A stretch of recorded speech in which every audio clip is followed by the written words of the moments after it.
They conquered the known world. From formidable to unstoppable, we're ranking history's greatest fighting forces. We're measuring by battlefield dominance, territory conquered, and the fear they struck into every enemy they faced. The gap between number 10 and number 1 is honestly staggering. Stick around, because the army at number 1 didn't just win wars. It rewrote what army even meant. We're ranking these on real conquests, real tactics, and real historical impact, not legend. No fantasy scaling here, just cold, documented military power. Let's start at the bottom of the top 10. Coming in at number 10, the Zulu Impis under King Shaka. They fought with short-stabbing spears called ikwa and cowhide shields. Shaka drilled them into a buffalo horns formation that flanked enemies with terrifying speed. At Isandlwana in 1879, they overran a modern British column armed with rifles. That single victory shocked the entire British Empire, but they had almost no firearms, and against sustained industrial armies, they eventually fell. Still, pound for pound, they were one of the most disciplined light infantry forces ever fielded. And number 9, we've got the Spartans of ancient Greece. And yes, they earned the spot honestly. Every male citizen trained from age 7 in the brutal Gauge system. There was no off-season for a Spartan. Their phalanx of hoplites was a wall of bronze, spears, and unbreakable discipline. Enemies genuinely feared meeting them head-on. At Thermopylae in 480 BC, a tiny Spartan-led force held off a Persian army estimated in the hundreds of thousands for days. But Sparta was small, its population thin, and it couldn't sustain long wars of empire. Elite? Absolutely. Empire builders? Not really, which is why they're not higher. Number 8 belongs to the Ottoman Army at its peak under Suleiman the Magnificent. They combined heavy cavalry, gunpowder artillery, and the feared Janissary Corps into one machine. The Janissaries were among the first standing professional infantry in Europe, trained from childhood and paid year-round. They cracked the walls of Constantinople in 1453, using some of the largest cannons ever built. For nearly 2 centuries, they pushed deep into Europe, the Middle East, and North Africa. Their siegecraft was ahead of almost everyone else's. That's a huge reason they climbed this high. At number 7, the Napoleonic Grande Armée of the early 1800s. Napoleon didn't just command soldiers, he re-engineered how armies moved. He split forces into flexible corps that could march fast, fight alone, and reunite for the killing blow. At Austerlitz in 1805, he crushed 2 emperors in a single afternoon. His men marched further, faster, and hit harder than almost any army of their era. Only the brutal Russian winter and coalition exhaustion finally broke them. But wait until you see what number 6 could do to a walled city. Number 6 is the Assyrian army of the ancient Near East.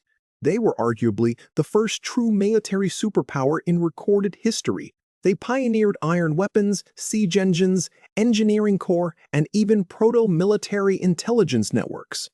Assyrian kings crushed rebellions across a vast empire stretching from Egypt to Persia. The reputation for ruthlessness alone made entire cities surrender before battle began. Psychological warfare delivered at industrial scale, centuries before anyone else thought of it. And number 5, we've got the British Army of the 18th and 19th centuries, backed by the Royal Navy.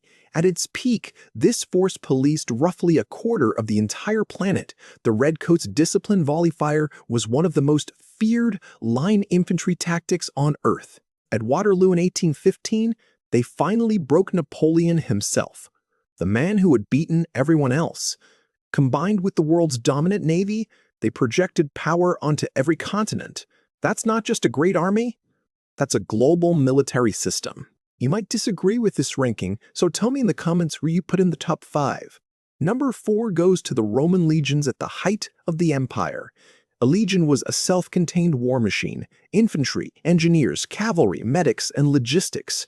They didn't just win battles, they built roads, forts, and cities as they conquered. For roughly 5 centuries, Roman standards flew from Britain to the Sahara to Mesopotamia. Their gladius sword and testudo shield formation were nightmares for enemy infantry. Above all, Their discipline was ruthless. Roman soldiers feared their own officers more than the enemy. But the next army on this list conquered even more territory and did it in a fraction of the time. At number 3, the Mongol army under Genghis Khan and his successors, they built the largest contiguous land empire in human history, roughly 9 million square miles. Every Mongol was effectively a mounted archer, born in the saddle and deadly at full gallop. They used feigned retreats, coordinated flanking, and long-range communication networks across thousands of miles. Cities that resisted were wiped from the map. Cities that resisted were spared and taxed. That combination of speed, ruthlessness, and cold strategy is why they climb this high.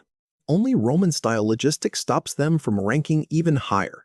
Number 2 is the Red Army of the Soviet Union in the Second World War. By 1945, it was the single largest fighting force ever assembled on Earth. They absorbed the full weight of Nazi Germany and then broke it. At Stalingrad, they trapped and destroyed an entire German army in freezing ruins. At Kursk, they won the largest tank battle in history against the best armor of the age. They marched all the way from Moscow to Berlin and planted a flag on the Reichstag. The scale of firepower, manpower, and industrial output behind them was almost incomprehensible. Before we get to number 1, honorable mention to the armies of Alexander the Great, a smaller force, but arguably the most technically brilliant of the ancient world. Now, the number 1 greatest army in history. It's the United States Armed Forces of the modern era. No force in human history has ever projected power on this scale, this fast, anywhere on the planet. 11 supercarriers, a global network of bases, satellite dominance, and stealth aircraft that rewrite the rules of air war.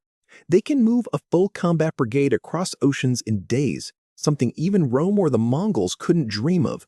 In the Gulf War of 1991, they dismantled the world's 4th largest army in roughly 100 hours. Their edge isn't just size, it's technology, logistics, and command systems no rival can fully match.